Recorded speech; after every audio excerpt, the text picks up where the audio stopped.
Hey there, hope everybody's doing well.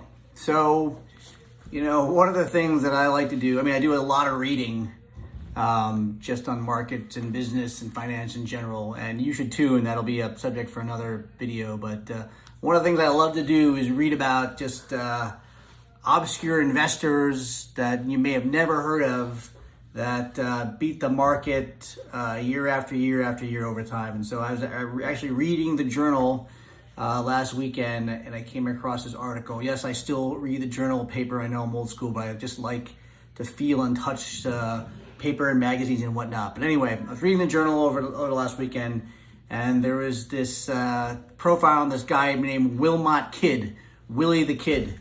And he's 80 years old now, but he's been managing a closed-end fund called Central Securities for almost 50 years, since the early 70s.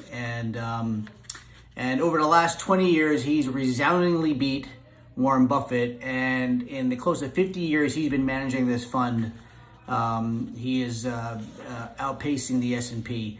And it actually dovetails nicely into a video a few days ago when I said, are you a long-term investor? But anyway, here's the article. Here's a picture of him, and here's Willy The Kidd. Like I said, he's 80 years old, but this guy is the epitome of long-term investing. And like I said, you can Google this article, but there are some securities or companies in his portfolio which he literally has been holding for 40 years, like 4 decades. I think Murphy Oil is one of them and a few others. And so, that takes a lot of persistence and patience. And he's another guy who, doesn't like to diversify across 100 different stocks. He concentrates into, 10 or 20 stocks, and he feels like, that those, he's going to watch those eggs in his basket very closely. And I think that over diversification is another thing that we'll talk about. But